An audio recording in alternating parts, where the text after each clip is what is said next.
kita sisi mapulong hao. Asa kuli mau ni ulau si imati ni kako satu kumikutay saka tekan ita akazao misa tapang 吴老师进来了，他进来了，让他讲。我有看到他进来啊，可是没有反应。吴老师你在吗？没关系。嗨，Mr. Tapang tu kita kacau。好，那我们就开始了哈。好，首先谢谢各位哈，礼拜一晚上都要抽空来进行我们的教材编辑的会议哦。你们在跟家人相处时间就活生生被剥夺了一天这样，啊，辛苦大家。然后我们这个编辑哦，原则上是在9月底以前要完成这3本教材。那我们今天晚上的目的很简单，就是把3本教材的每一个单元根据各个不同的教材，就是总共3本嘛，每一本教材的单元，依据各组的看法去做单元的设计那在我们既有的架构下去把单元的名称命名成比较容易理解的句子，大概是这样。好，我们来看一下这个 PPT 我们总共有3本教材啊。第一本是比较是偏主语的部分第二本是采集的部分，那包括了水上的部分跟陆上的部分。那第3个是部落建筑的部分那这3本教材它原则上是原住民的传统知识啊。那因为有6本嘛，另外三本是Suki老师他们在做泰雅族的。那上一次报告因为我们的版本跟泰雅族的版本有点不像。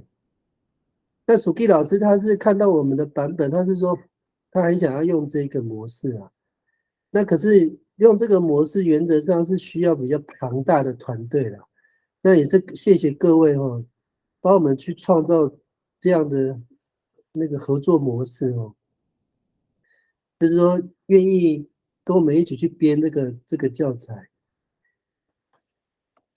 好，我们往下看那这个礼拜3我刚好要去报告那各位组长啊，还有咨询委员因为礼拜3上午10点这个时间真的很怪就是大家都在上班他挑这个时间就是在看谁最闲谁很闲可以去开会，是这意思吗？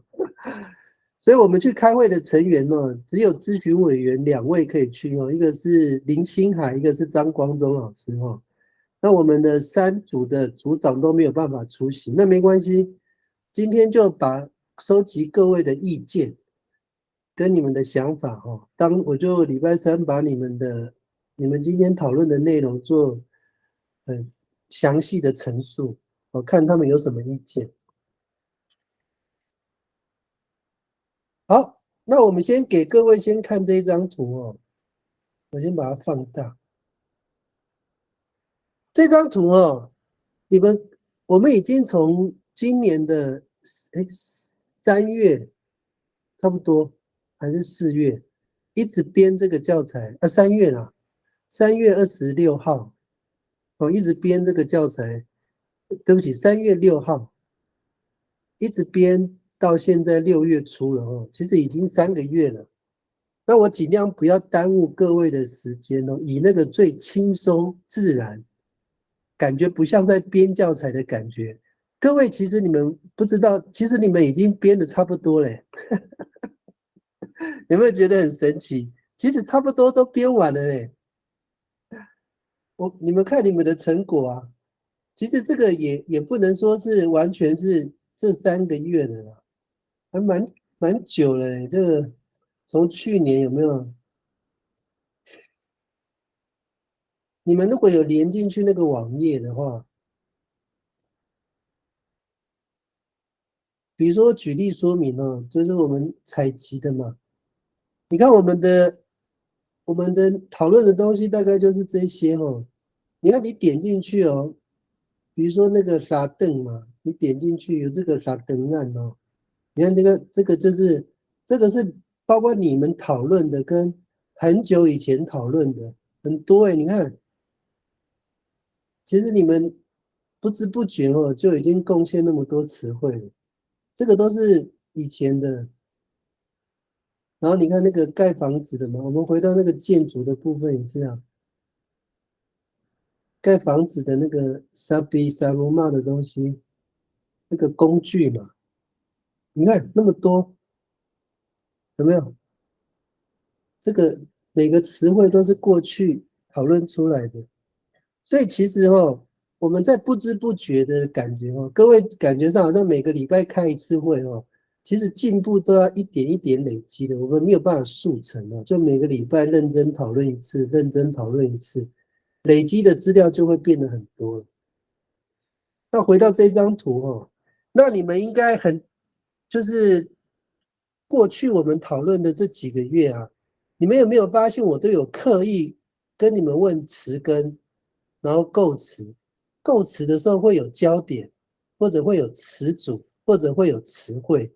有没有发现这个同心圆的概念比如说我举例就比如说那个词根是辅定嘛，第二层构词，我们说傻比辅定的话，就是抓鱼的工具嘛。第三层呢，就是词汇。那什么是傻比辅定呢？可能是扎丢外啊，或者是那个打福过啊，或者是那个拉嘎啦鱼权嘛，就这个都是傻比辅定的工具，它变成第三层然后这个就你们发现，你们其实这几个月都在做这个工作。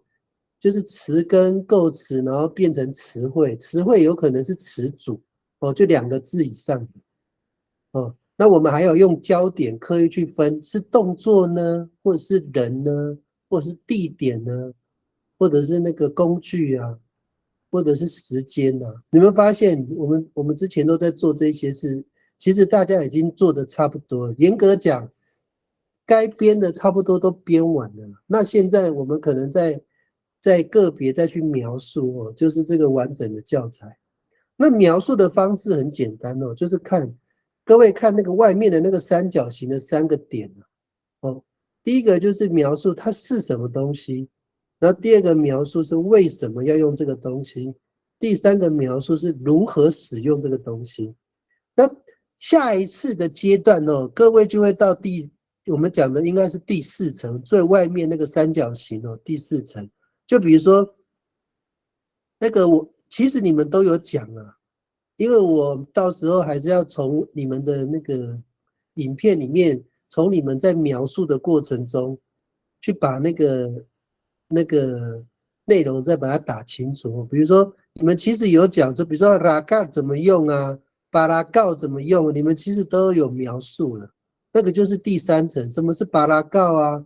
为什么要巴拉告啊？如何巴拉告啊？就是它有一个3个东西的描述，那就变成一个很完整的知识体系。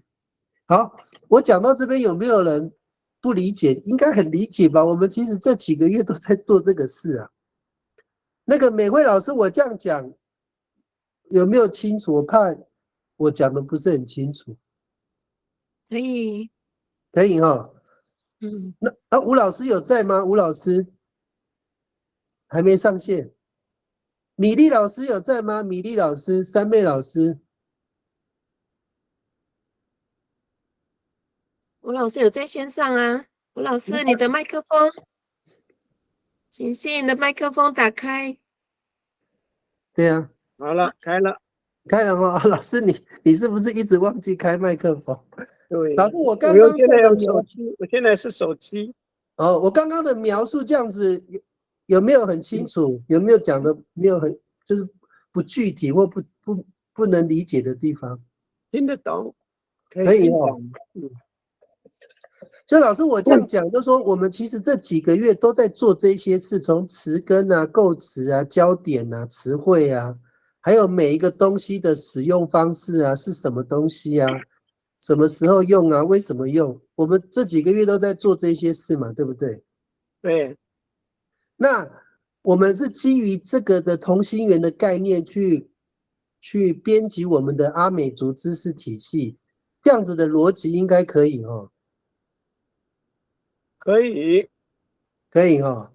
好，谢谢。那米粒老师有在吗？米粒老师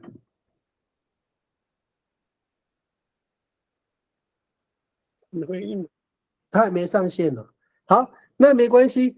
那我们那个其他的那个组员有没有看法跟意见？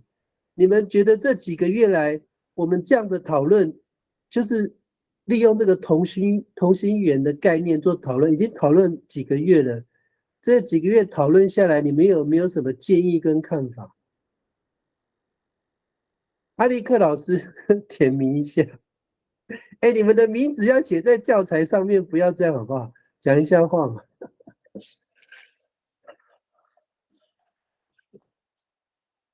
阿力克老师，我有看到你在线上啊。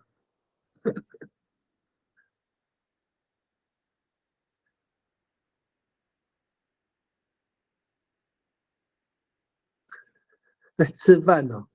好了好了，我知道你们没有意见，就是都认同了哈。有没有想法的哈？你们主动提出来哈。未来你们都是里面的编辑跟撰稿者跟编稿者哈，你们都是主要的撰稿委员跟编辑委员哦。有问题的有意见要反映哦，都可以修正哦。我们其实是9月的时候要完成这3本教材，事实上内容已经差不多了啦，你们已经帮忙协助很多了。吴老师，请说。吴老师，你举手哎，请说。因为我们上次一直编的时候，有些地方的地方语言地方语言有些不同，希望我们尽量把地方语言都列入上去了。哦，可以哦，这个 OK 哦。到时候我如果有时候对出版大家各位老师，出来的时候，你们的地方语言有什么不一样，要尽量提出来哈。对对对对，这样比较内容比较丰富，不嗯，会是某一个地区的各地方的方言别最好能够提出来。对对对，没有错。哦，对，这个很好，这个建议就是很具体、很明确的，就是未来我们如果第1版出来之后，就是各位老师可能都要去帮我把同一个词汇，如果不同方言别有不同的说法，就帮我在后面再挂号，这样子就可以了。好，谢谢吴老师哦，这个不错，这个建议。还有没有别人有建议的？没有建议的没有名字在上面哦，哎，开玩笑。哎，凯明，我这边做个分享，就是其实我觉得在这个我们在做分享的时候，发现就是像其实我刚也是思考到吴老师刚说的，就是方言别部分啊，因为像那一天有法 K 在我旁边的时候，他就问到这个问题说，哎，到时候你们会做注记吗？就是方言别，因为那个时候有听到同样的东西有不同的语别嘛。对。所以呢，他说会做注记，我说应该会做整理吧。他说这样子要整理比较好。如果说到时候我们在做看到这个书本的时候，也很清楚说这是哪个语别的部分，这样子。对啊，刚刚看到你分享的那些，其实真的是大家很努力来的，我觉得很棒哎，就期待这个书籍出来这样子。对啊，我觉得这个是第1版，有机会如果说第2版来的话，哎，会有第2版吗？应该是说我会先给你们看初稿啦。那你说这个你讲的第1版是说我们就是第一次印刷3本出来叫第1版，是这个意思吗？哦，没有，我是说，因为这个其实我们现在是3大项嘛，那3大项是不是还有除外？就是说有在另外3大项还会再继续再继续发展其他的对对。他那个原民局是这样答应的，就是说每一年应该都会有原住民知识体系的这个计划。然后我们上次开会的时候，他说我们先编3本嘛，如果不错的话，明年再继续编3本，就各编6本，就是阿美跟泰雅各编6本，就这样。如果他觉得不错的话，因为原民局的话，有时候不能全部信啊。就我们尽量尽力就可以了。了解了，谢谢。好，谢谢那个伊丽丝的建议很好我们那个到时候给各位看我们的初稿然后你们如果是秀姑峦的或南势的或马兰的、恒春的、海岸的，如果你们发现有不同的说法，同一个词汇有不同的说法，就帮我括号那你要说是哪一个语系的，这样就很清楚某一种东西可能不同的地方有不同的说法，这样很清楚啊。这样子我们以后在这个教材的那个通用性就更够了，就是说没有特定某一个方言别这样。还有没有？你们那个有发言的名字就写前面一点没有发言的名字写后面一点。这次算是编辑委员算蛮多的但是3本我们就平均放嘛，因为你们有各自负责的版本嘛，有的是建筑的，有的是那个采集的。那第1本是比较偏语言的那语言的部分我们就尽量把那个组长的名字放在语言类，然后建筑跟那个采集的就是组员的名字就平均分在这2个部分，这样子大家的那个位置跟那个位置，就是说排版的感觉就比较平均一点。那现在发言的我们就比较前面还有没有人要发言？多一点建议嘛，我礼拜3才有东西跟那个研民局的那个承办人员报告。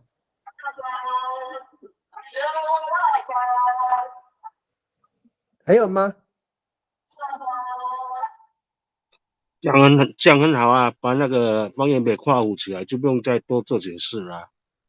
松林大哥，我会把你用到那个什么咨询委员因为这一路上你其实提供了很多的建议啊。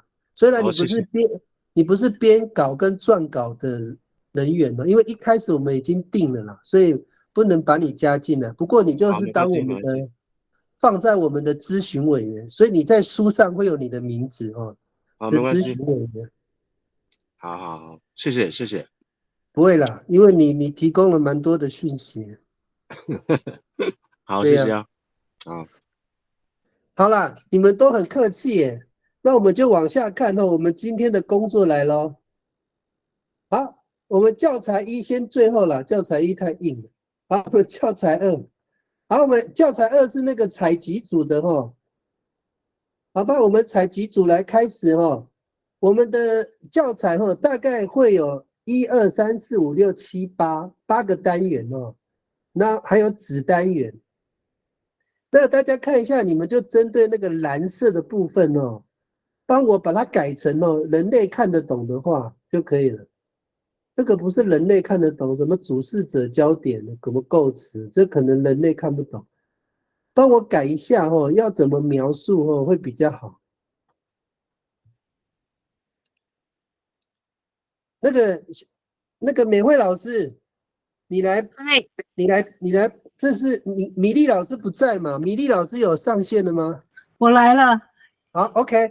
米粒老师，现在你跟那个美惠老师你们2个研究看看因为我今天的教材2是把你们的那个水上的跟那个陆上的合并成一本教材，因为这个都算采集文化。所以你们2个帮我把那个1、2、3、4、5、6、7、8那个蓝色的字的部分把它改成人类看得懂的话。比如说，你看我们第一个主事者焦点就是人嘛，比如说采集的人那个 Mr. Guide 就是后米巴和国爱米西纳弗莱，就是这些人米萨登奈这些人。当成那个，你们要把它当成一个标题你们会怎么下标？比较其他的组别也可以帮忙讨论。可以标成说要去采水中菜的人。好，等一下那个米粒老师，不对，那个米粒史老师有什么建议的？可以说你举手。这部分我今天有稍微整理了一下，也稍微就是去查了。我觉得在这个，我觉得你刚就是要让人家一看就知道你在说什么，所以我跟书显有提到，就是我就直接是采集者，就这样。哦，好，你们说我就打哦。也可以啊，你就先打。然后另外一对，个是讨论出来，书写那边有建议的，是叫做，其实大家都可以讨论一下。一个是采集者，另外一个是看一下，另外一个就是采集者的角色，这样，哦，OK，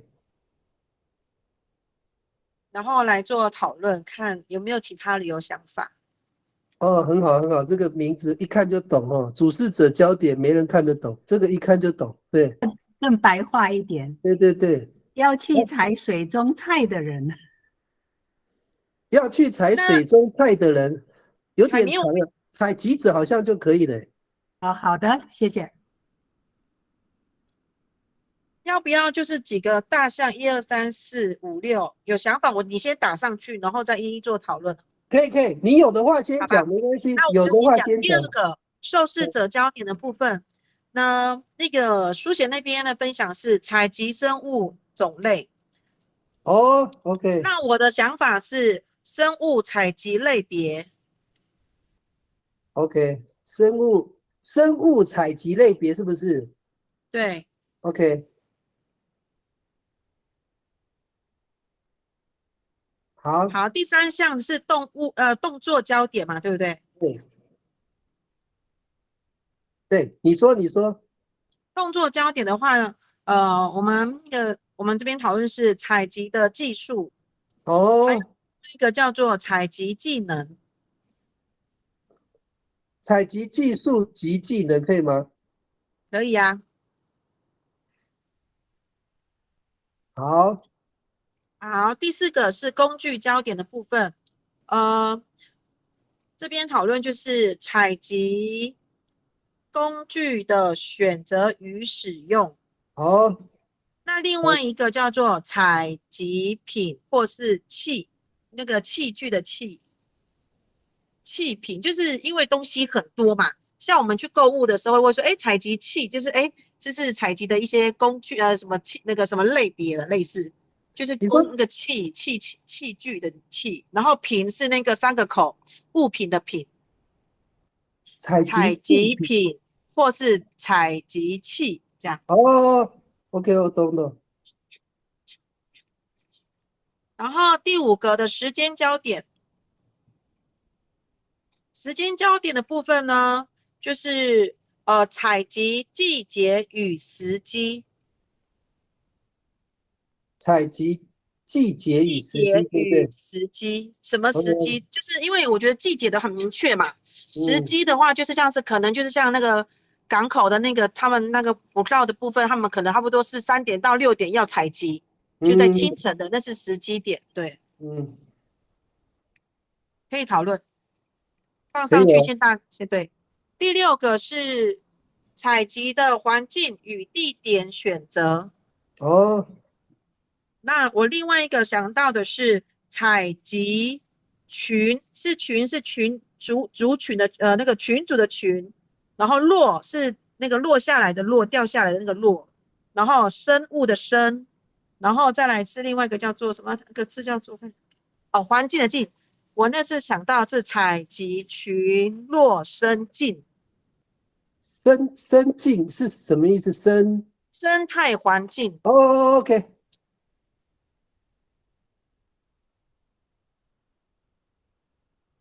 ，OK，这样对哈。对，那个生境可不可以直接就叫生态环境就可以了？也可以呀、也因为可以，这样所以就是比较看得放上去，懂对大家讨论。对对我只是先把想到的先嗯，拿出来，因为毕竟是跟那个野菜那边做同整嘛，所以对。大家都可以集思广益。谢谢。啊，第7、第8有没有？就这样吗？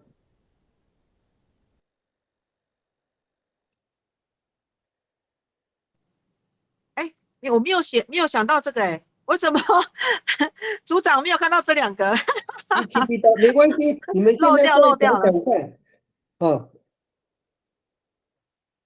我把它这个弄成就给野菜组试试看好了。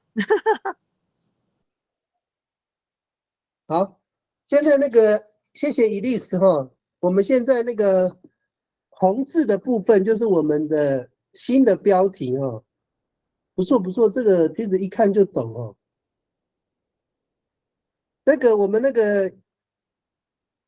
个米粒老师，你这边呢？你们这边有没有？哎，不对，那个应该是那个美惠老师，你们这美边呢？惠老师，对，对，大家好，因为我们今天误以为是说只有标我们那个采集组的那个这个是采集组的，名称，结果我们就没有再很深入的像我们那个像那个伊利他们那一组的那么仔细哈。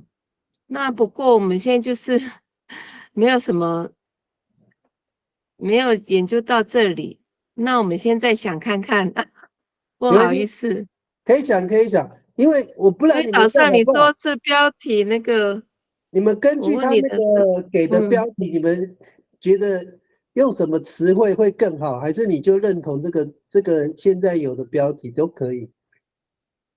也很好啊，我觉得他们有讨论到这里，因为嗯，我早上只觉得跟我们的组员说，就是标题啊，我没有想到是这个6个，老师，不然就是蓝色这个你们现在构词，讲一下嗯，7跟8这两个，第七跟第8个，第7跟第8哦，发灯案哦，种类看一下，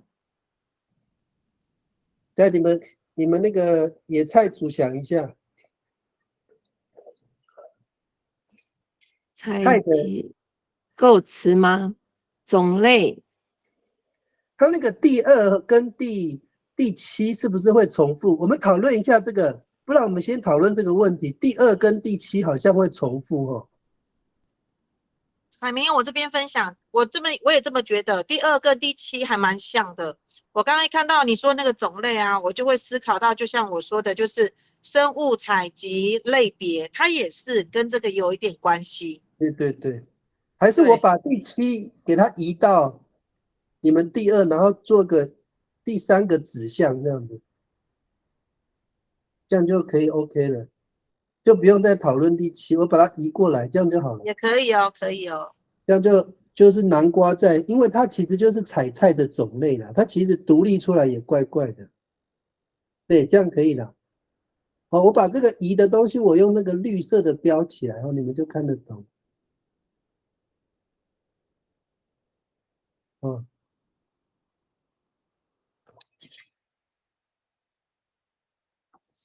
如果你们是用手机的话，可以触碰那个荧幕哦，可以让它变大。因为我现在是编辑模式，所以我的字会比较小一点。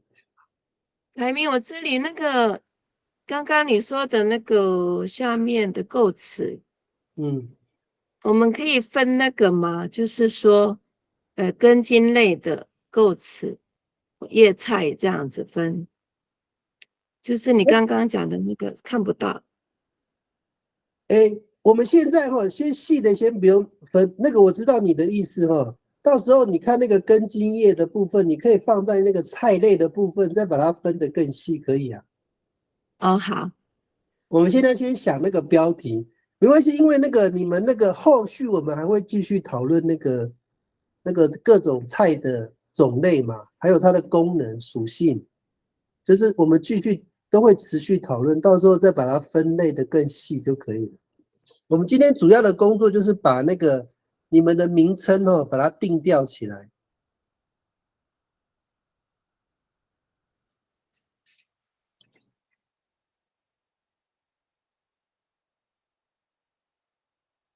我想问一下就是说，因为我们那个有一个部分都还没有讨论到嘛，就是第7个第7个是那个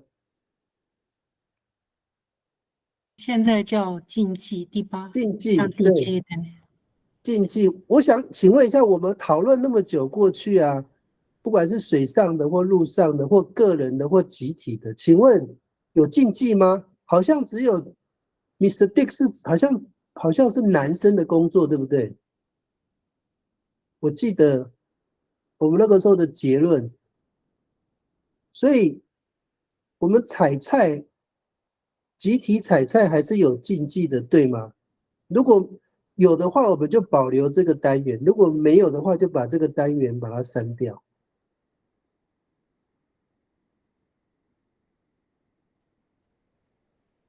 美惠老师嗨，有没有印象？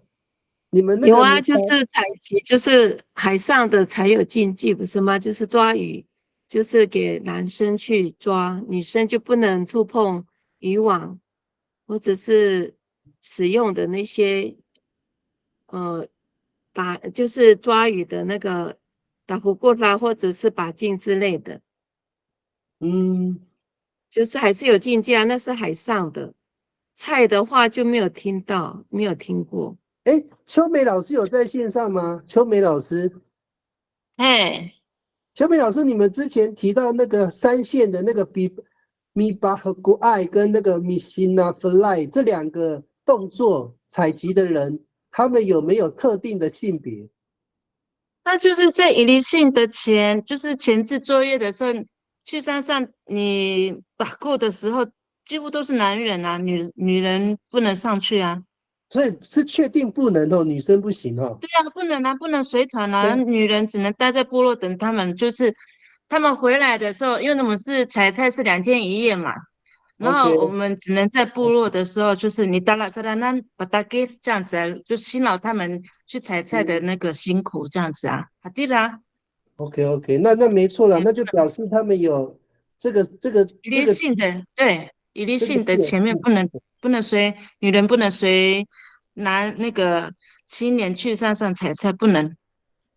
OK，那我们因为就把以离性，因为以离性的时候有没有都是嗯男孩子在米食地，然后煮菜嗯也是男孩子，嗯，是这样。所以那应该没错啦，就是说，不管是那个比斯蒂或者是巴赫过，或者是米西拿弗，就是都是男生的工作，这样就对了。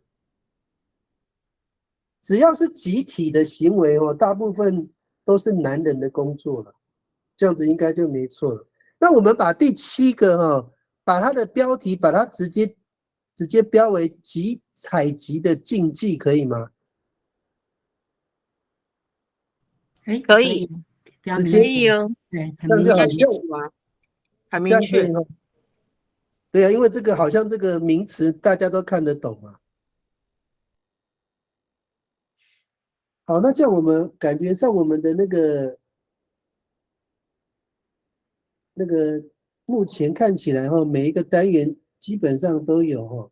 好吧，那我们就一个一个来看哦，大家有意见就把它确认哦。好，我们第一个构词或主事者焦点哦，那我们修正成哦采集者或采集者的角色。好，我们大家2选1哈。因为那个标题不可以有2个，我们就选一个哈。你们觉得采集者好的话哈，写1；采集者角色，采集者的角色好写2哈。你们就打在那个什么那个讯息栏里面哦。再像1的是那个采集者，2的话是采集者的角色哈。好，你们打在那个讯息栏上面，我看哪个比较多就选哪个。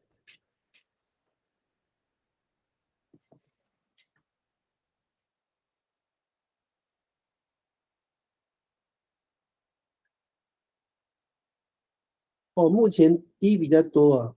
你们不要看人家打1就打1哦，你们打2没关系，我们是民主的社会哦，不要怕跟人家不一样哦。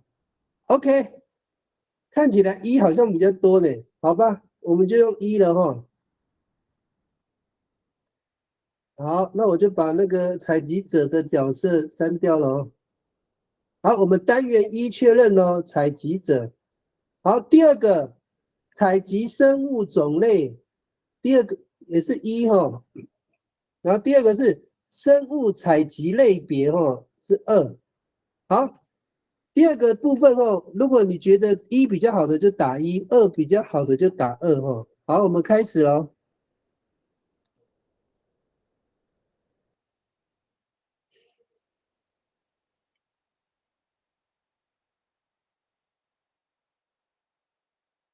哎呦，2好像，哎呦，这一次2比较多。都打好了吗？按照自己的感觉哦，你们要站在那个阅读者的角度去看这一件事哦。你认为阅读者看得懂哪一个句子，就帮他站在他的立场思考。哇，那个大部分是2。好，我怕等一下会有重复了，我后面可能就不会用1、2，可能用3、4。好，这一次哦，看起来哦，那个比例第2的比较多哦，2，对，2比较多。好，那我们就用2哦。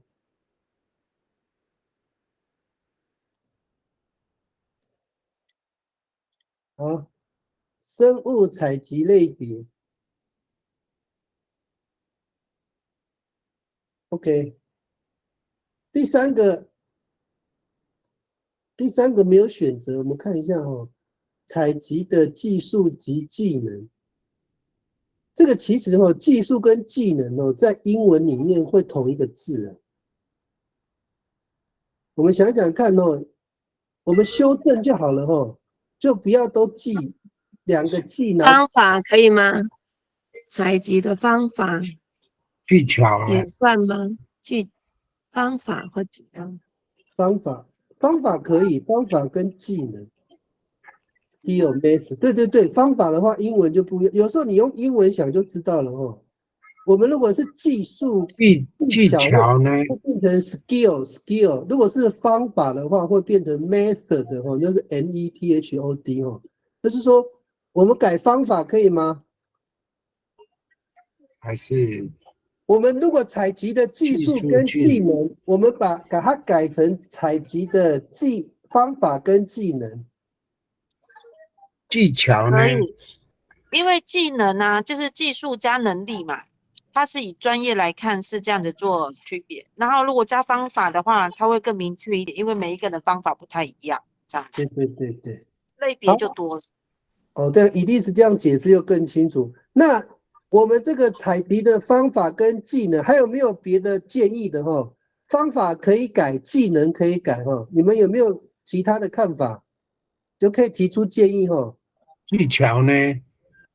采集的方法及技巧是不是？对啊。好，那我们这边就可以选择咯。那个这个好像技巧好像也不错。好，那我们来来投票了哈。技巧写3哦，等一下，等我打完哦。技能写3，技巧写4。好，我们投票一下。哦，技能的话你就打3，技巧的话你就打4哦。你觉得技能比较好就打3哦，技巧比较好就打4。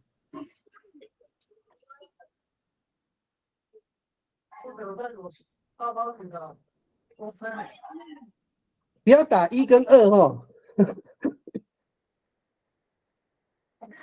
我看3、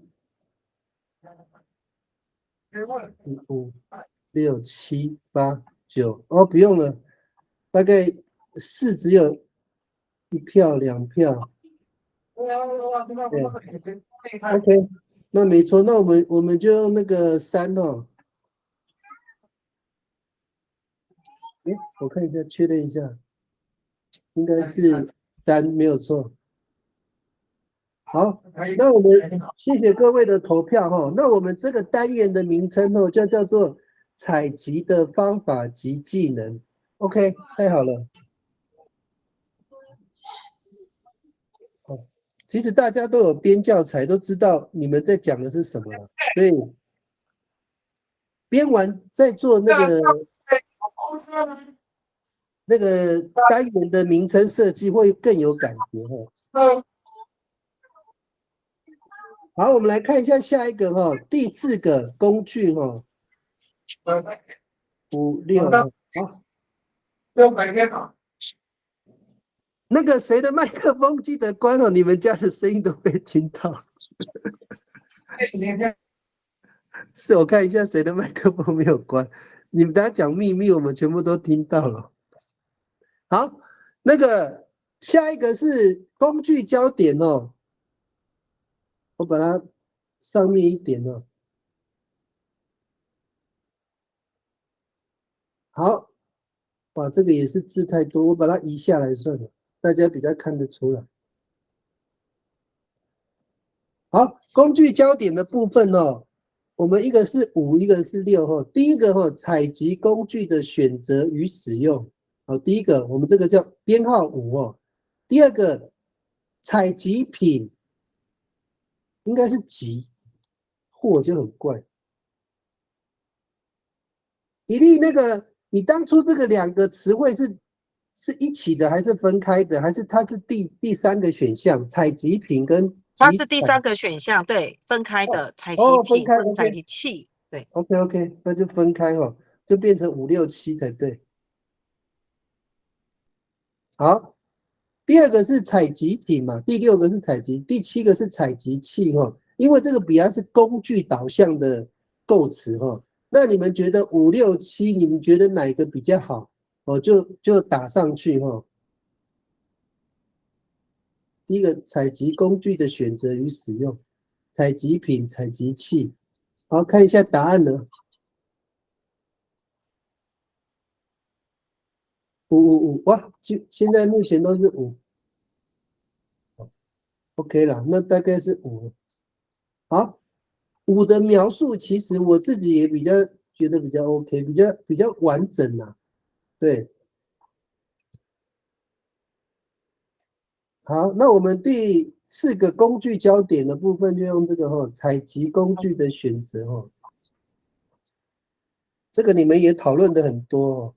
其实我跟各位讲哦，每一个单元哦，它只要那个好像只要15000字哦，我们随随便便就好很多字，对呀。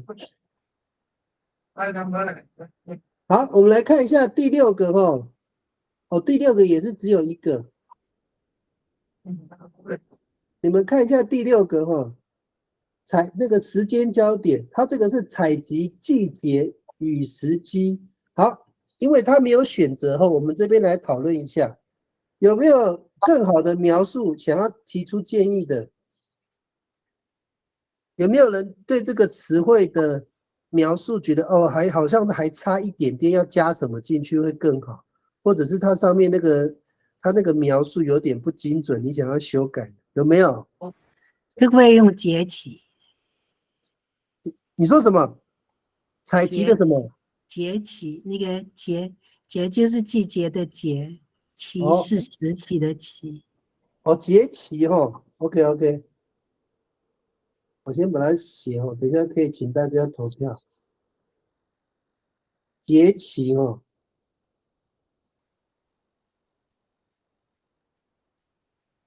好，还有没有人有其他的意见？我们现在目前季节或者是节气，还有没有？都可以提出来哦。好，没有的话哈，我们现在投票哈。你觉得季节比较好的话，就选1；如果你觉得节气比较好的话，就选2。好，我们就投票吧。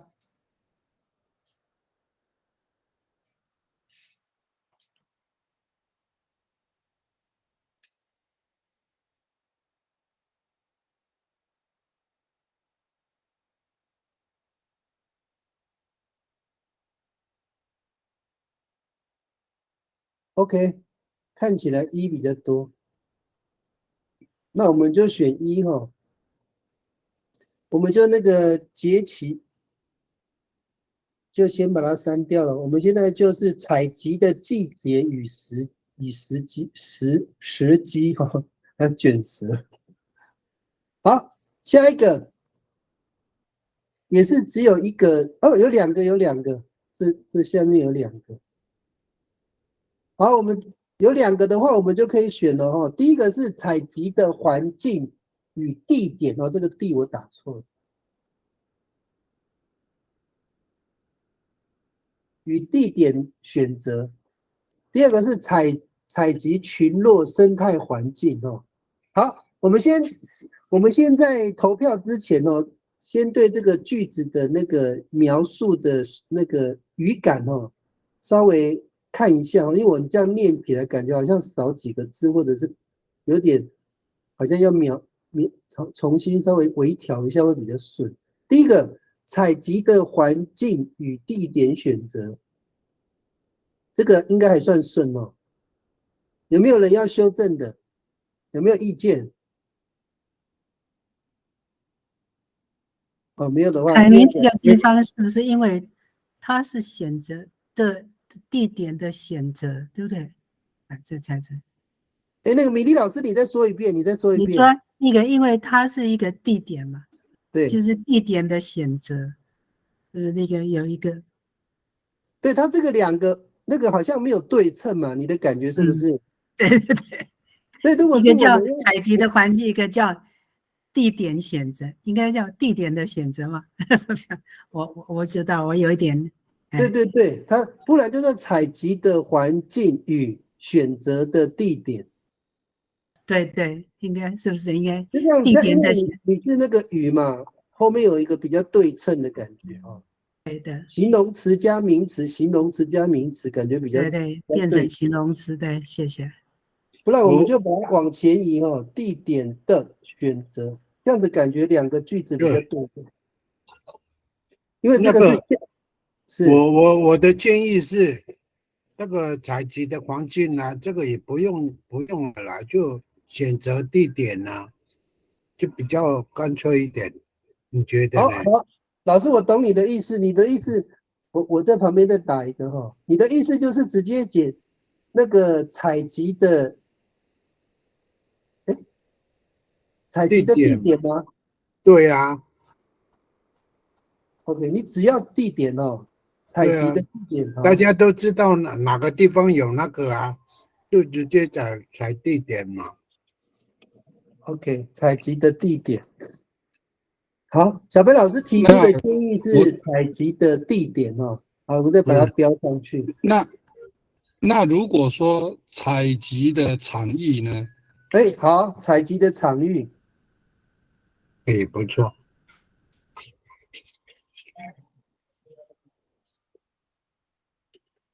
打了一大堆才发现是乱码。这个不错，这个词汇场域的概念。好，还有没有采集的场域、采集的地点新增的2项。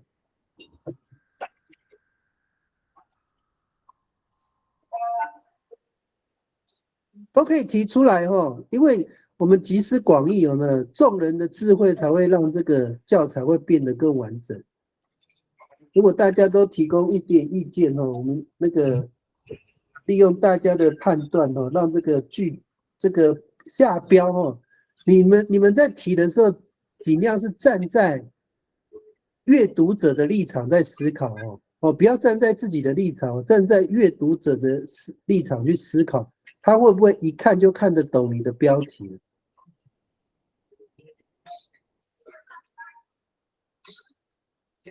还有没有？没有的话，我们就投票了我要标了我们这边就从那个第3开始3、4、5、6、7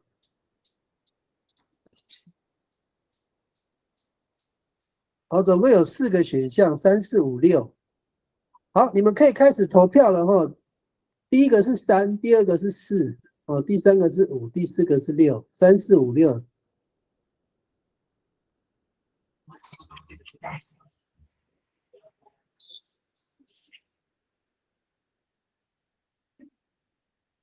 好，我们看一下结果。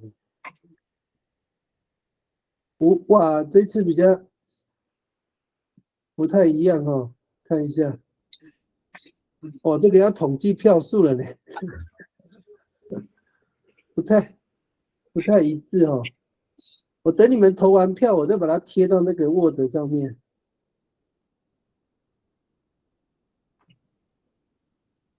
都投了吗？我要算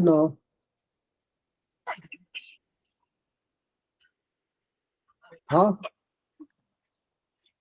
可能有人没投，没关系。最后一个是以利投的吗？我把它弄到那个 Word 档哦，看一下那个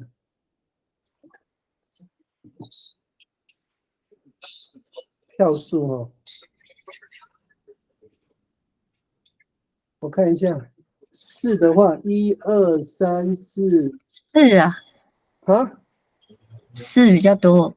4比较多。你算完了几票6票。 ？6票哦。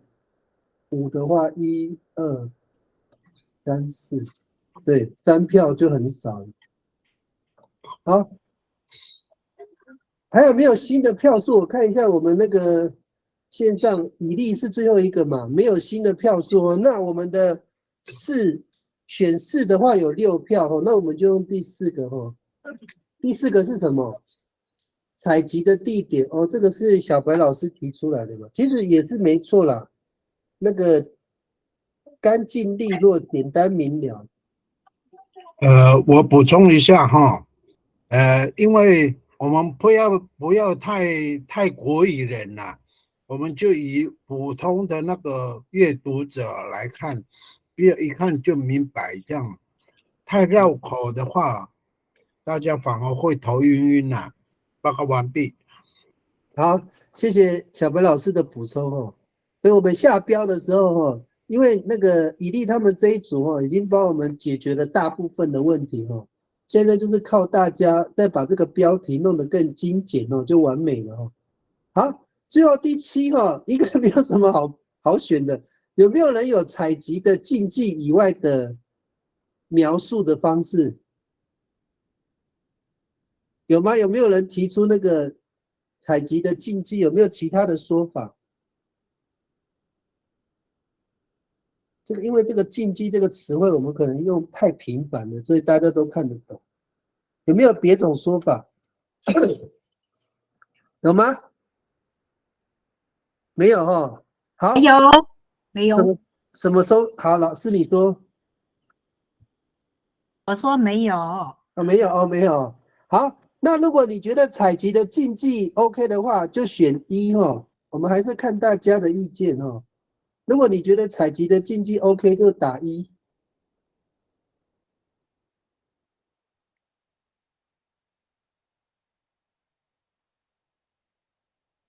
OK，大家都打1。好了，那我们这一组的那个内容哦，就编好了。感谢各位哦，太棒了。我连我都觉得这个教材看起来比较舒服，比较像是人类看的东西哦。不过大家你们哦，真的辛苦了哦，因为这几个月哦，你们可能都不，有时候有些人可能到后面都不知道我们在做什么事情。事实上你们都在编教材，不要忘记我们一开始有讲，你看你们编到现在哦，慢慢可以理解这个架构哦，它的逻辑是什么。那我们要把我们的智慧嘛，转换成人类一般人可以看得懂的内容。我们不得已哦，我们不能用什么主事者焦点啊，这个人家看不懂。那我们转换成这个形式哦，阅读者比较方便。然后还有一点一定要跟各位讲哦，这3本的教材的目的啊，它的对象是谁？第一个是我们的那个族语老师可以当辅助教材哦，就是如果你要介绍原住民的知识体系的话，可以从族语的词汇哦、词根构词啊、词组焦点这种去跟学生去做说明这样。那第2个部分呢，我们提供那个中高级认证的一个参考用书，这个是我们在那个原民会里面就有提到这2个编这个教材的一个方向。我再讲一遍哦，第一个是族语老师的辅助教材，主要是告诉学生说哦，比如说法凳有什么有打读更吗？有什么啊，还有什么书柜啊这些东西，可以透过这个词根啊，法凳案啊，就是种类有什么样的菜呢？就是可以用这种方式去介绍给小朋友。第一种就是族语老师的辅助教材，这个是跟12年课纲的那个里面的所谓的那种那个素养导向里面的指标会对应到。你们如果有做教案设计就知道了。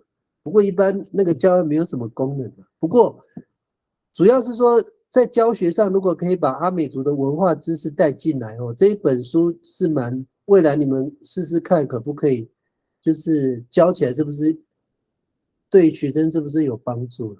因为也没有试教过，还不知道。哦，再来就是那个中高级认证考试可以参考。哦，因为它有语法的概念，因为它有构词嘛，它有词组，还有词根。哦，到时候还有句子哦。好，我们这边是7:57哦，我们休息到那个8:0，哎，怎么算几分？三加8:07回来哦。好，我们休息10分钟。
好，8:07我们回到线上讨论。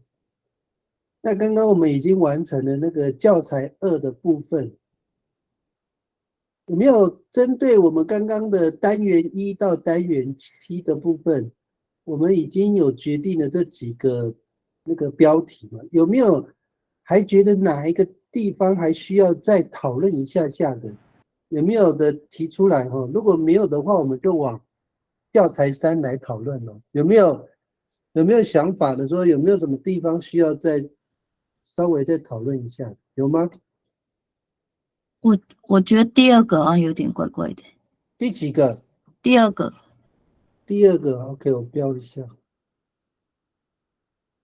好，第二个是构词斗士焦点哦。我们刚刚已经表决的是用生物采集类别哦。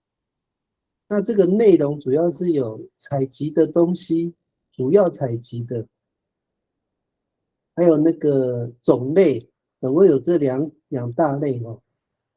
一个是主要采集的，一个是种类。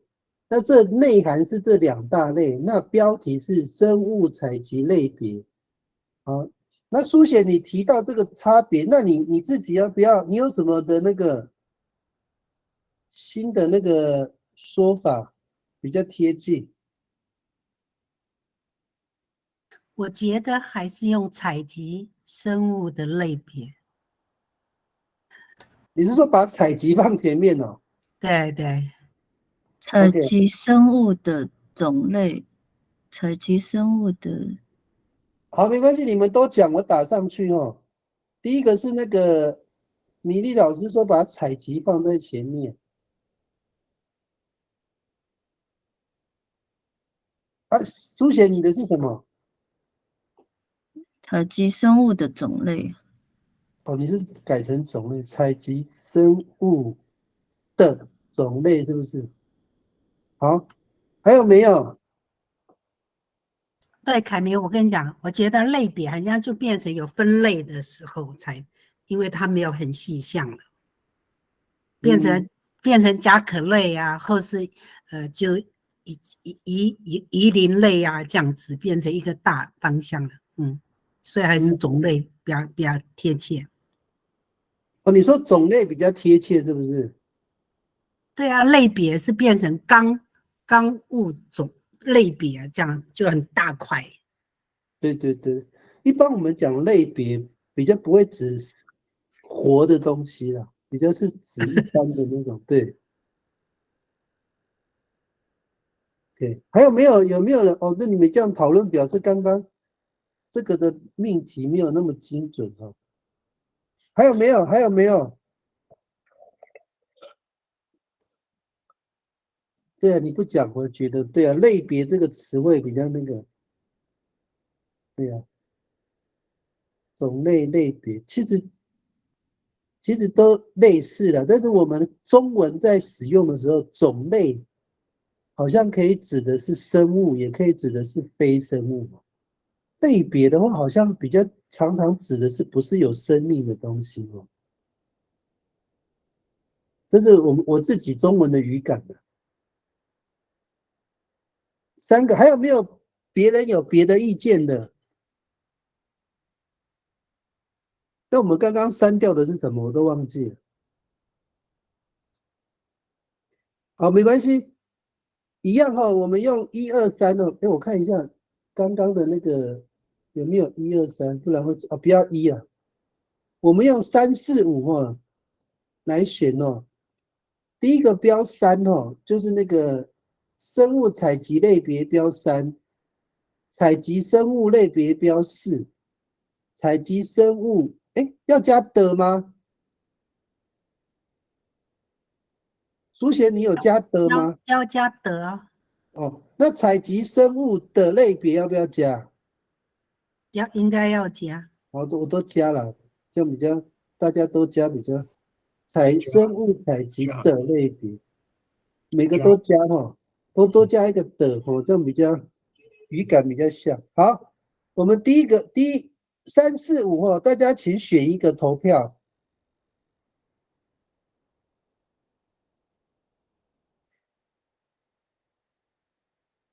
啊，一样，我们投票的时候，尽量站在阅读者的立场去看待这个命题哈。啊，你看得懂，可能是你的中文的那个程度很好，可是你在想说站在对方的立场啊，我们看一下答案哦。哇，整个大翻盘的都变第5了。对了，我们还是透过大家的解释哦，就会比较清楚了。好，那这样没有错了，那我们就用第5个吧。对啊，类别真的哦，刚刚没有注意到哦，类别感觉比较不是生物诶，好像是非生物的人。好，那这样子就解决了。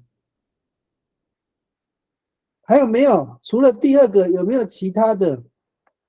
单元1采集者，单元2采集生物的种类，单元3采集的方法及技能，单元4采集工具的选择与使用，单元5采集季节与时机，单元6采集的地点，单元7采集的禁忌。有没有？念起来好像蛮顺的。没有意见的话，我们就往下了哈。凯明，是我问那个采集的方法与技能能不能用技巧？老师刚刚投票啦，技巧哦，有采集的方法及技能，还有采集的方法及技巧。投票的话是技能，可以的，因为技能的话跟技巧哦，英文差不多的字，差不多的字，主要是那个刚刚有一个是技术还是技什么的语，有2个技啦，第一个技已经改成方法了。OK， 可以啊，可以哈，因为这个刚刚技巧有投过票了，应该 OK 了。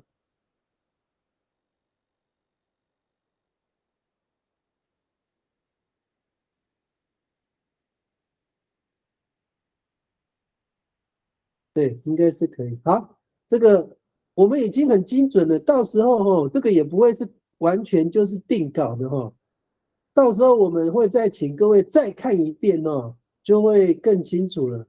好，我们来看一下下一个哈，盖房子的，好，请那个盖房子的有没有已经想好的句子可以帮我放上来一下？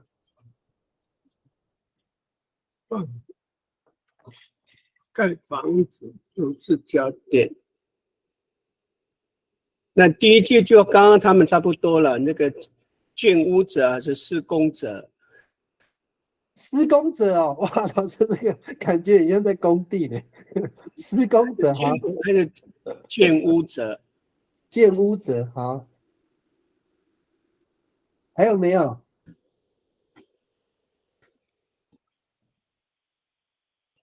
？2个咯，施工者跟建屋者哈，其他你们是还有一个可以建造，建造者哈，好，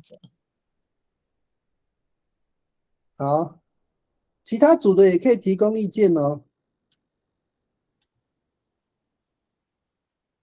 施工者、建屋者、建造者，还有没有？竹屋者啊？竹建竹屋哦。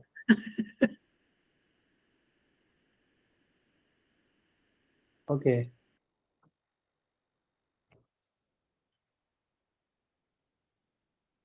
都不错啦。说真的，第一个施工者比较有意见，施工怪怪的。还有没有那个其他的词汇？因为施工还有翻修的感觉。对呀，施工的定义比较广啊。对，建屋就比较明确，它有一个目标。哎，那第3个建造者，那个是谁？哎，以利有没有建造？有没有？就是你有没有指涉说建造房屋不用特别建造者就可以了，是不是？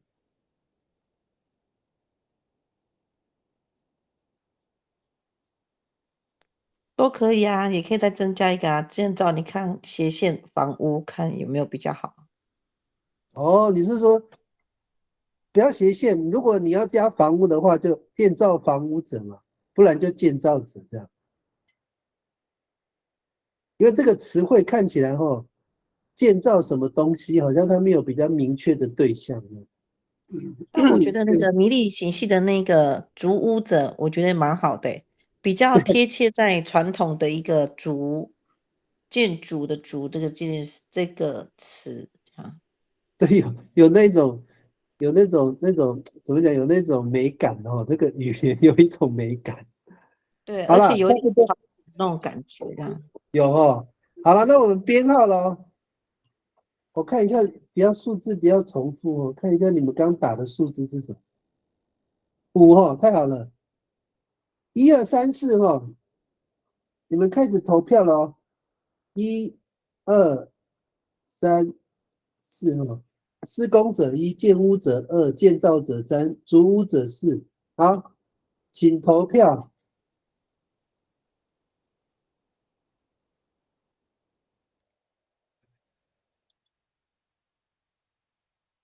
哎呀，纯美老师，你是不是不能讲话？我刚刚才看到你打一个建筑者。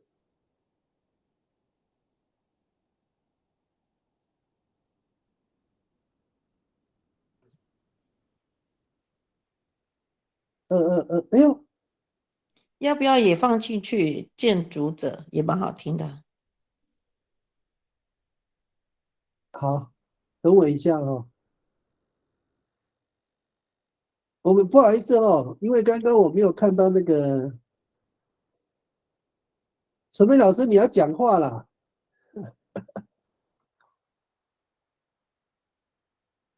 不好意思，我声音沙哑。没关系，没关系。不然你就举手让我知道一下你有发，不然我看我们投票我才突然建筑者嘛，建筑者5好，等一下我看看一下那个我们刚刚最后一位投票是谁这样我比较不会搞混。韩娜投2嘛8点18分的韩娜投2。好，重新投票开始。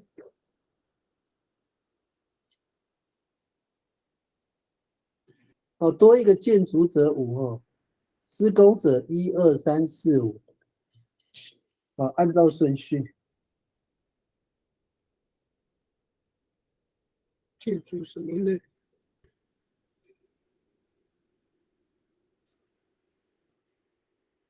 我看是不是还是一样？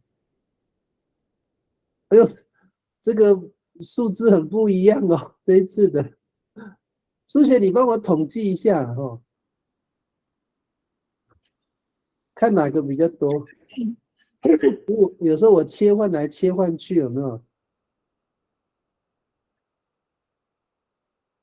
感觉5多一点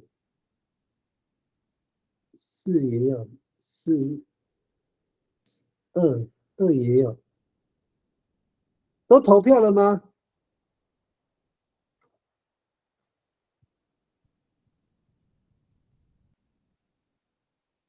是吧？苏姐，你从那个8点18分以后，韩娜的那个2那边开始算。18开始对，8点18分以后那个韩娜那个不算要从右韩那边开始算。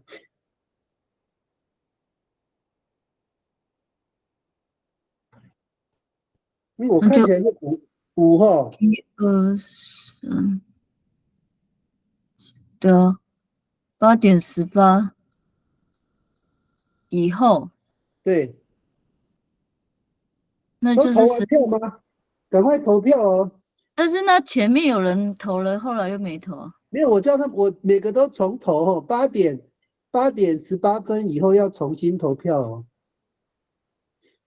你前面投的都不算因为有多了一个选项5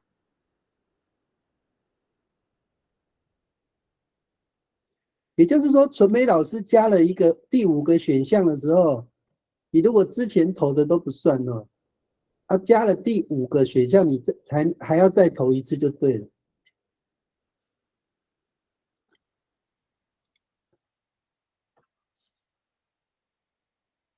一样我们一般来讲就是以阅读者的角度去思考你这个命题，你这个单元的名称容不容易理解都投完了吗？苏贤有没有统计好了？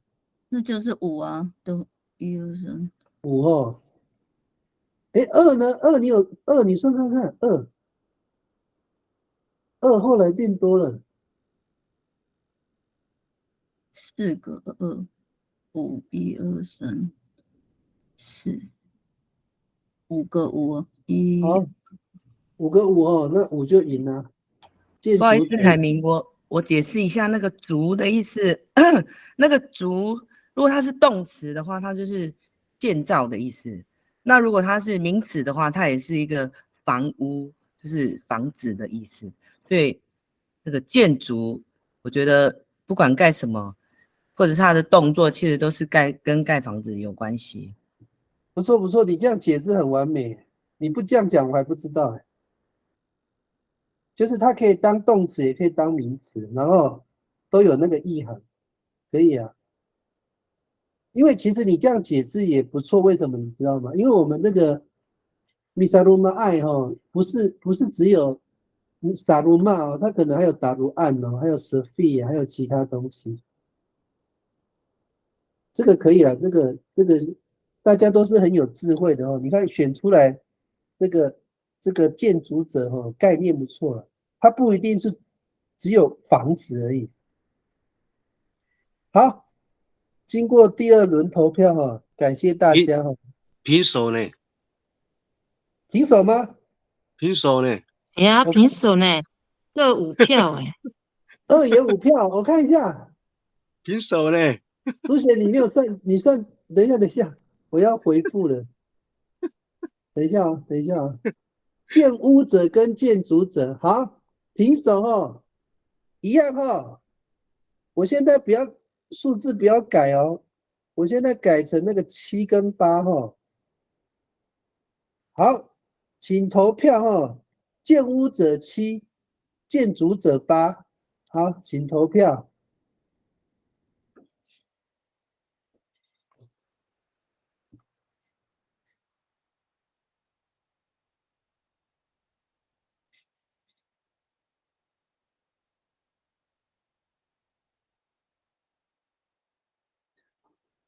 小白老师没有5啦，小白老师还没有醒来啦。只有7跟8，建屋者跟建筑者哦，建屋者是7，建筑者是8。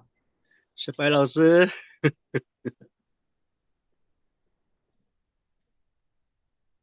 小白老师应该是选建筑者啦，因为建筑者本来是5啊。小白老师，你是不是选8啊？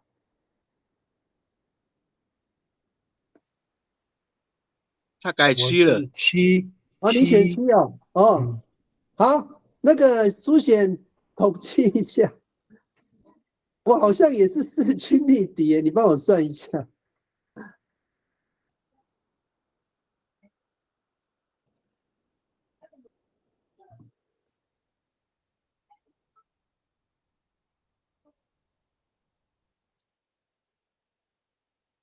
都可以了，其实我觉得都不错，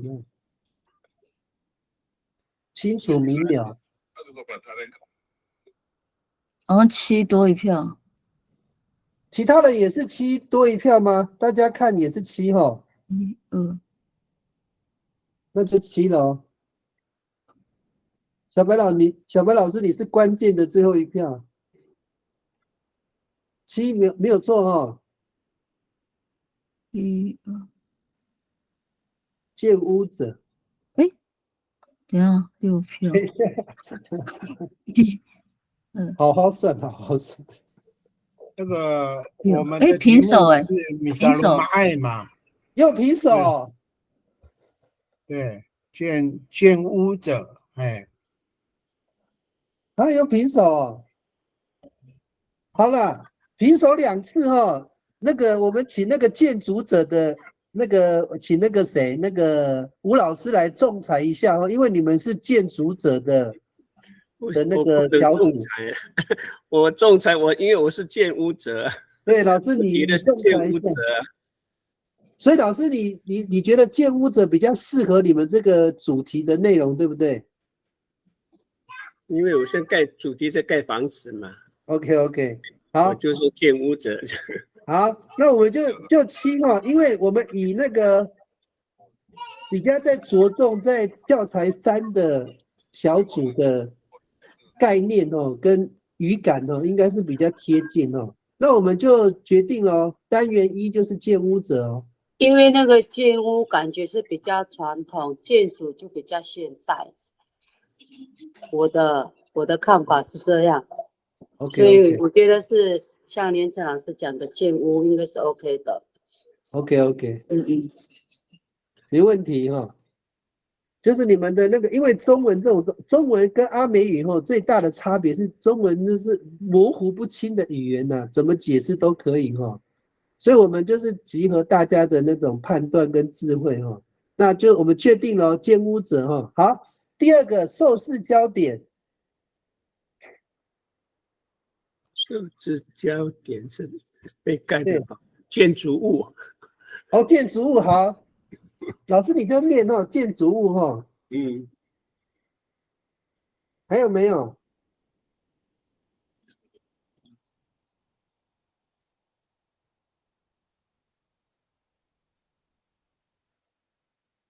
还有什么？所盖的房子。老师，你这边不要只想到那个屋子哦，它可能还有那个达鲁案嘛、Sophia，还有那个其他的建造物，然后建造物，还有没有？哇，你们这一组下的标题真是简单又利落，不一定3个字啦，有时候5个字也可以。给你们看一下建筑的景，等一下，建筑的什么？建筑的景观设计。OK。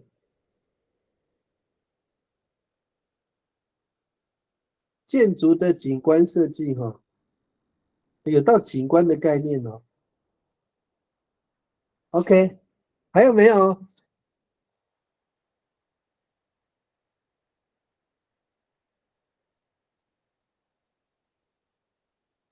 其他组也可以提供意见哦。我们其实就是站在阅读者的立场去想这个最适合的标题。建筑物、建造物、建筑的景观设计，还有没有？我没有的话，觉得建筑的景观设计其实可以放在底下那个长相样式的第7点。好，它还蛮适合在那边有风格啊之类的规格形状。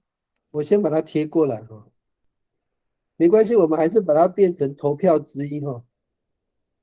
我把这个贴过，等一下它还可以再被投一次。还有没有？好，那就没了，我们就用还有一个房子的种类。哦，房子的种类。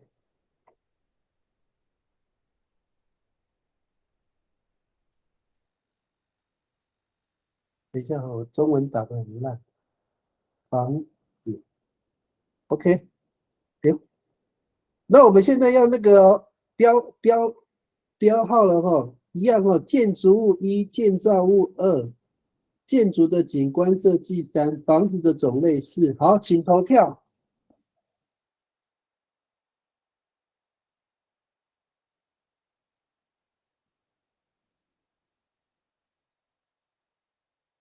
好，书前帮我统计一下哦，我这个切换来切换去哦，我眼睛都花了。1，好，哪一个赢111，哦，1哈，建筑物哈 ，OK， 好，那就1咯。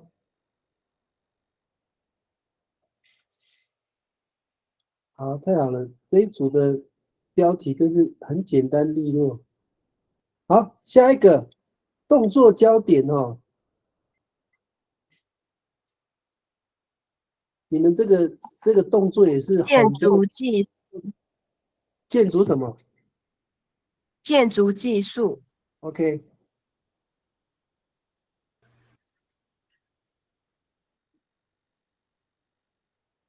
还有没有？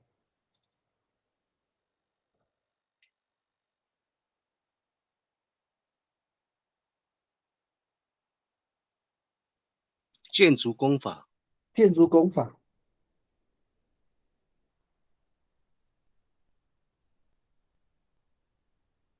你们要用阿美语思考哦。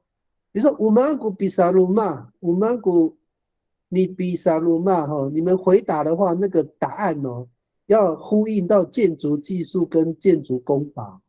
你还是要从主语的角度，因为这个动作焦点比较特别，是盖房子的那个动作。对，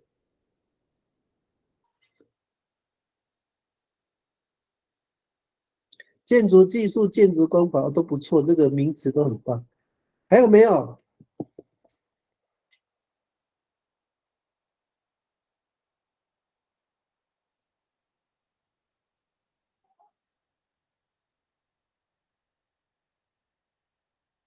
哦，比如说我问说，乌曼古比萨鲁玛努米数，对，你的盖房子的那个比萨鲁玛中文很难翻哦，你的盖房子的动作，你怎么盖房子？还有没有？还有没有选项？没有了哈，就这两个哈。我们刚刚的那个，等一下，我们刚刚的数字是什么？我怕会混淆哦。1、2，好，我们现在改成3、4哦。好，建筑技术3哈，然后那个建筑工法4，请投票。好，苏显也是帮我算一下。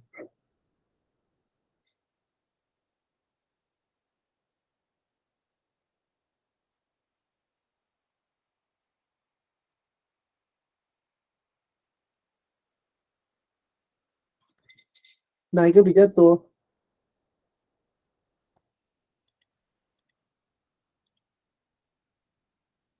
？3、3，哎呦，这个有竞争哦。苏显，你帮我算一下，我头都昏。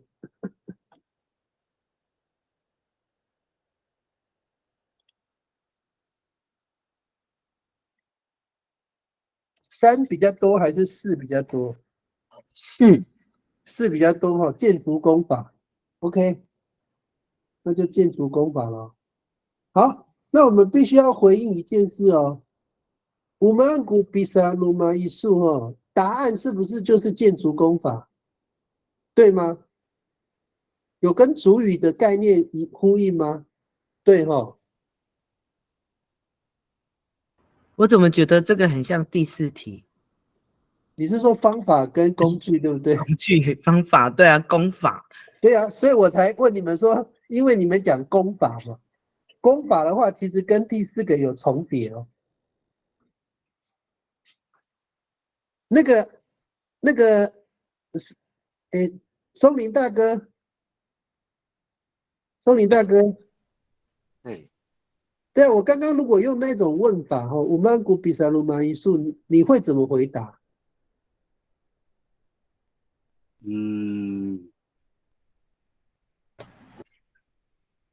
流程呢？流程，建筑流程。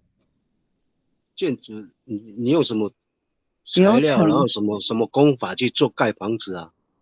那个会变成乌曼古萨比萨鲁马艺术啊？会不会变成是这样？乌曼古萨比萨鲁马艺术，你的盖房子的方法是什么？就是比较像建筑工法，你觉得呢？会不会？会哈。流程可以吗？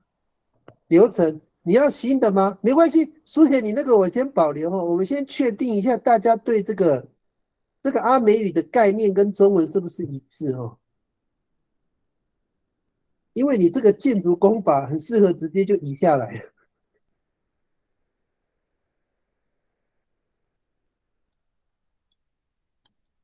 我们讨论一下哈，因为不要搞混了，因为第3跟第4哈，就是怕大家搞混，因为第4是工具焦点的，建筑工法真的比较像是第4。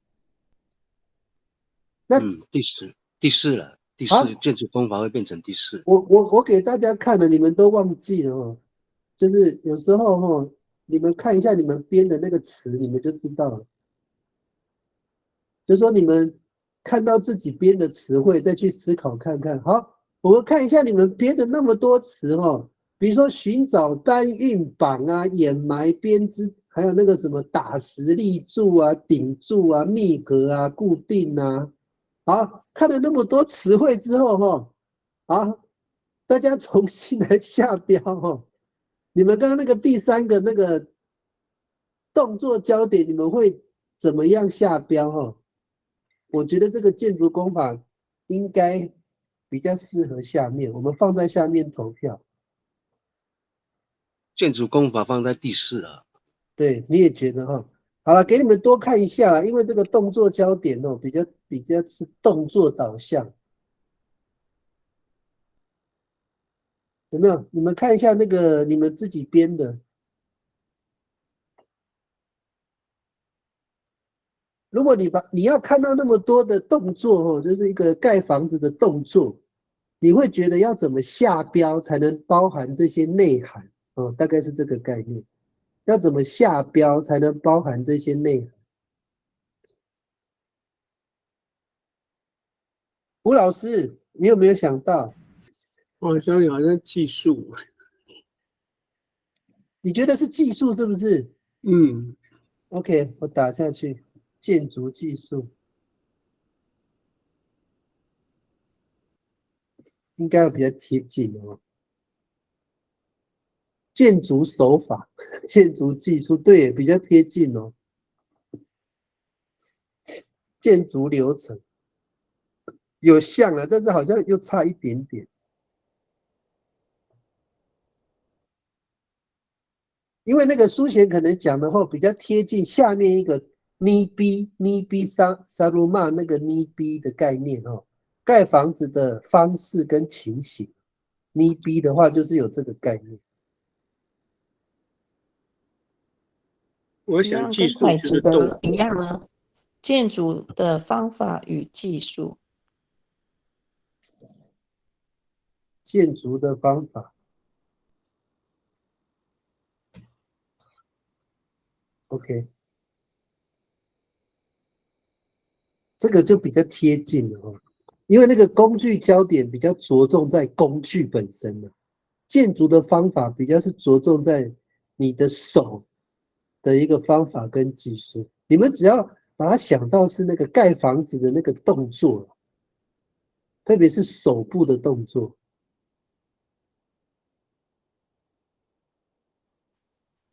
敲打啊、绑啊、固定啊，对呀、建筑的方法与技巧呢？没关系，技术这个已经很雷同了，技术跟技巧，因为我们刚刚上一个哈，你们其实就已经有类似的哈，采集的方法与技能。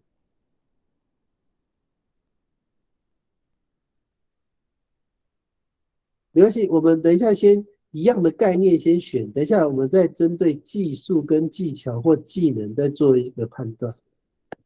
还有没有3种咯？建筑的流程、建筑的技术、建筑的方法与技术，还有没有别的？我这个比较贴近哦。书贤，你要不要改流程？好像会不会？你有没有新的词汇？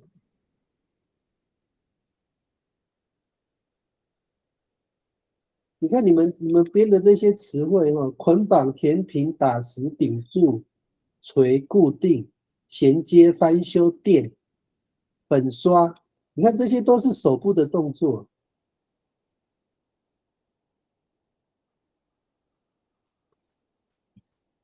书贤，你要改吗？就把书选的改成流程与技术啊。你的流程要不要改？建筑能力，建筑的流程后面不就好了？方法与技术的呀。所以你这个因为流程比较流程与技术步骤与技术，对，步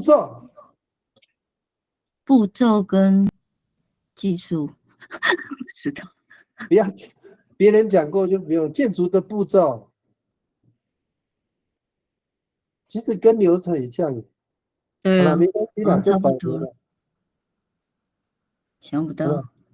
OK， 那就这3个哈。我们看一下那个我们的那个刚刚的投票是3、4，好，我们就用那个哈。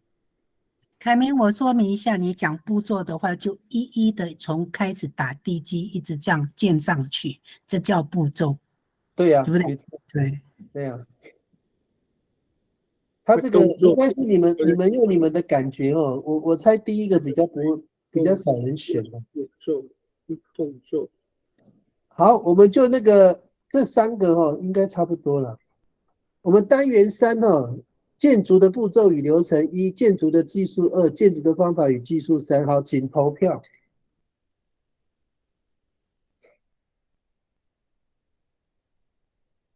苏姐，你帮我算一下哦，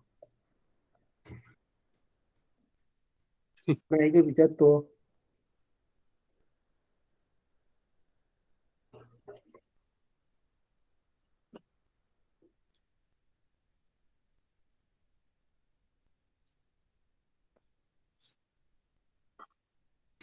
？3哦 ，OK， 还是这个比较 OK。好，我们再投一次票哦。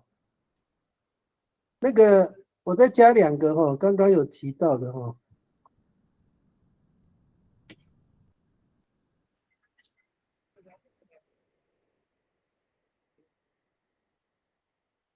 好，那个我们就刚刚我们是那个吗？3、4、5，对不对？好，我们那个技术1，技巧2，技能3哈。哦，不行，4、5、6，等我一下哈。技术4，技巧5，技能6。好，投票一下哦，要用技术的按4，要用技巧的按5，要用技能的按6。好，请投票。就知道，他一个就吊打全部了。是，一个人一个就够了，一个人100多个立委都没他一个人强。对啊，那一个就可以把。我在看综艺节目哦。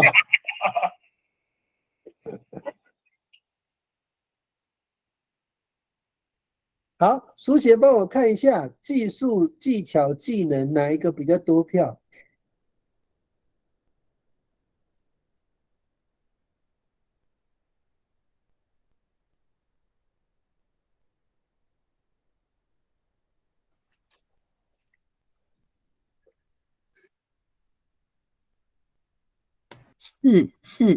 ？4哈，技能哦 ，OK。那就我们的最后的标题是建筑的方法与技能哦 ，OK。好，第4个哈，建筑的工法。我们看一下，除了建筑的工法之外，还有没有人有提出别的那个标题？我们这个是工具焦点哦。建筑的建材。等一下，建筑的建材及工法。OK， 建筑的建材与工法。建材及的。OK， 哦，这个就更完整了一点哦。我怕我给你们感觉了，怕你们都忘记了。你看那个你们的工具哦，点进去哦，包括刚刚那个佑涵讲的很 OK 哦，因为还有建材哦，笔浪有没有？它是用来做柱子额外这个东西，哦，它差不多都是那个哦，大部分都是建材哦。所以沙逼的话，它其实紫色的是那个拿来盖房子的那些材料。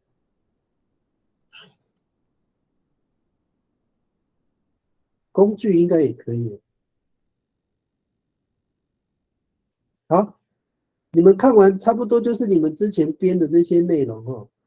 那我们现在回过头了，还有没有建筑的建材及工法？还有没有？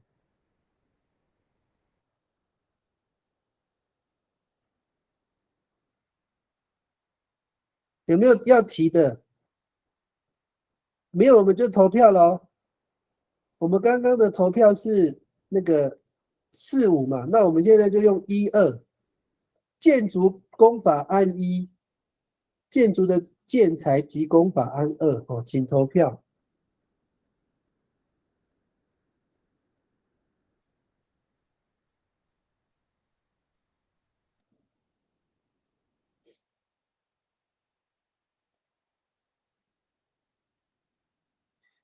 一样哦，书贤帮我看一下，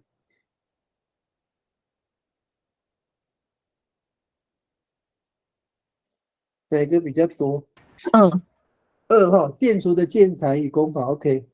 好，这个应该也比较更符合哈，有工法还有建材。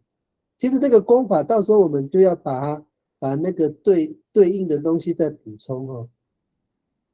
好，再来是那个盖房子的时间哦，时间焦点。好，请提出那个标题的文字。建筑的日程规划。OK， 建筑的日程规划。好，还有没有？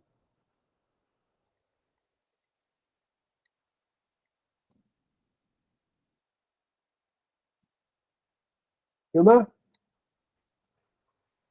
竹屋时程。哦，老师你的更短哦，竹屋时程是不是？对。OK。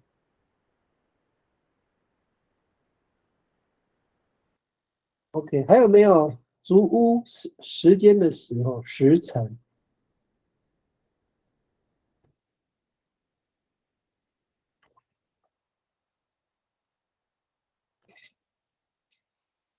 我以前有布农族的同学，大学中文系的哦，他有的时候问凯明说：“凯明，为什么我都打不出桃园这2个字？你知道那个布农族他桃园怎么念吗？他念导演，得熬倒。”我说你打100年都打不出来。好，还有没有？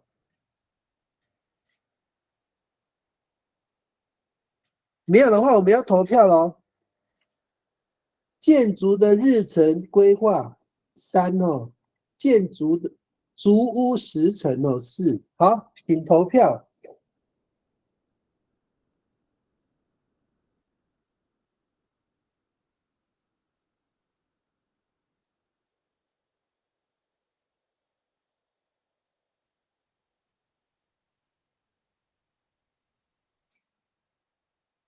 苏贤帮我看一下。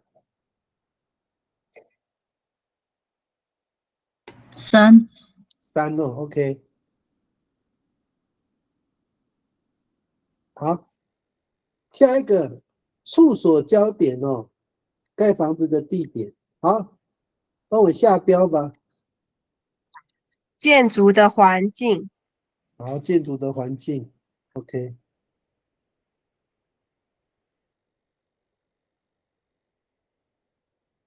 建筑的环境还有没有？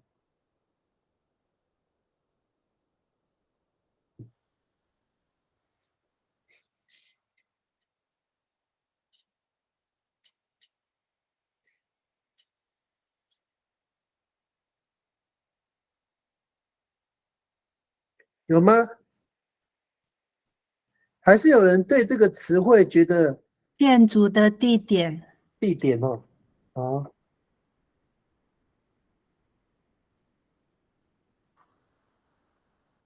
还有没有环境跟地点？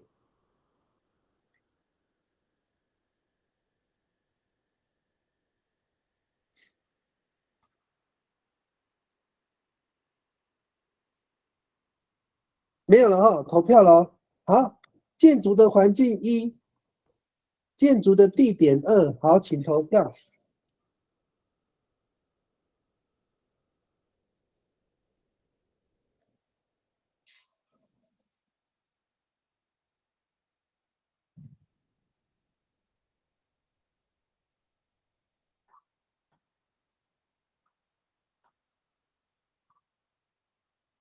好，苏贤帮我统计一下。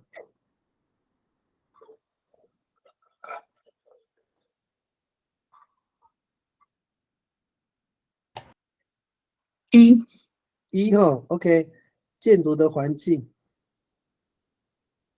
很好。好，下一个那个外观哦，刚刚那个这个是佑涵提出来的，直接移到下面哦。还有没有别人有别的意见？就是我们的啊，建筑的空间设计。哦，多一个是不是？建筑的空间设计，好。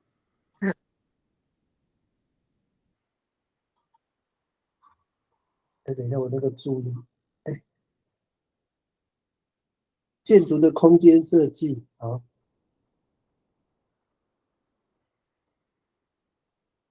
还有没有？第一个是景观设计嘛，第二个是空间设计。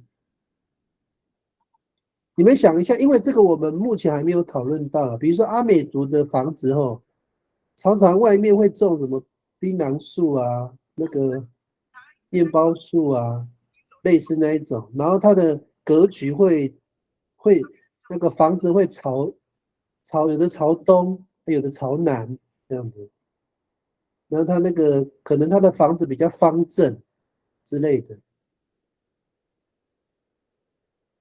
啊，你们从这个角度去思考，要怎么下标呢？建筑的造型，造型哦。OK， 哎，这个型不是等我一下，对，建筑的造型，3个，还有没有？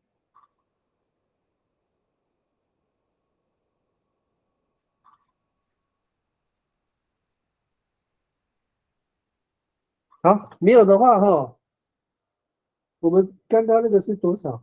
是1嘛？好，我们这个建筑的景观设计3，建筑的空间设计4，建筑的造型5。好，请投票。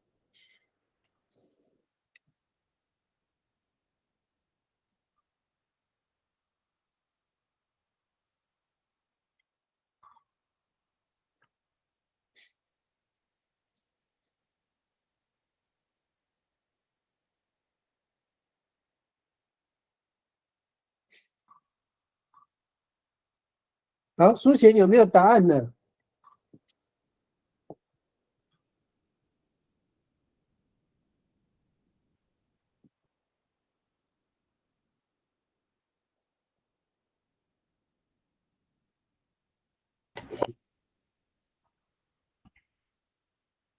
？3跟5一样。3跟5哦 ，OK， 我把那个4先删掉哈。好，我们现在改了哦。建筑的景观设计6，建筑的造型7。好，请投票，一个6，一个7哦。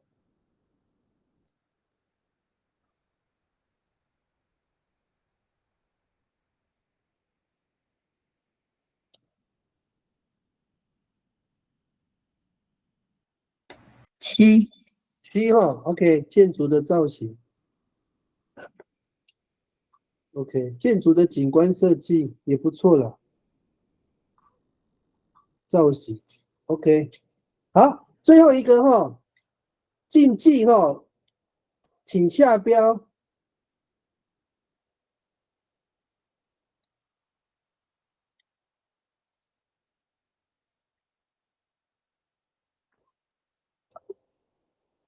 一样哎，就竞技，直接建筑竞技哦，哦，建筑竞技啊，要不要加的？建筑竞，好，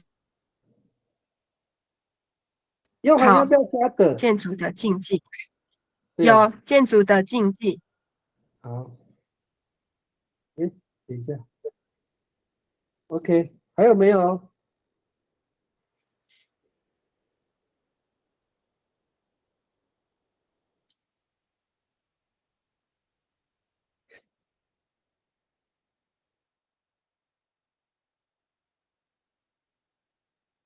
还有吗？没有了哈。好，赞成的打1，不赞成的打0。好，请请打分数，赞成的打1哦，不赞成的打0。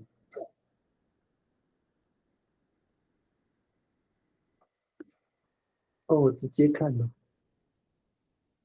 哦，都是1哈，啊，太完美了。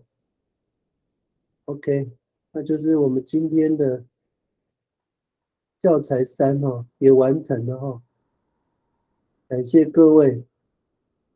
好，我们剩下教材1哈，教材1没有办法改了，哦，不是因为它这个你改了哈，就会偏离那个语言的部分哈。你们看一下教材1的编辑方式哈，会有单元1是基本概述，单元2是词性，单元3是词缀构词，点点点到单元10哈。它这个1到10的概念是先把阿美族的那个词根、构词、词组，然后再焦点哈，先介绍完，从第8点开始哈，就介绍这个同心圆哈。第9点哈，就开始把同心圆跟阿美族的知识再连在一起哈。那第10点哦，就是用词汇词组来做知识的分类哈。这个东西没办法改啦，因为这个东西是比较硬一点的语言学的概念哦。好，现在几点？58分哦，哦，太完美了，谢谢各位哦。这个我们教材2跟教材3，刚好。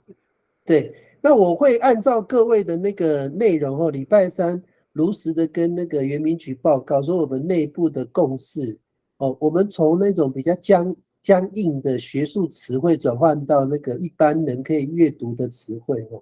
好，感谢各位。那8点59分哦，我们请吴老师来帮我们做一个结论，我们就结束今天的讨论。好，na aray tamuanan haw sa idea para palata to nakatangan ay rahaw kuruma ay miharatangan miso hay patsa ha balitsayan ha si kacau ha patsa liawan asaan sa idea apa ini to napalutuan haw aray anini kamu ni kaputay ni pa ini to napalutuan hati ini to ka sa lalitsayan numita haw 我们讨论到这里。Alright。Alright。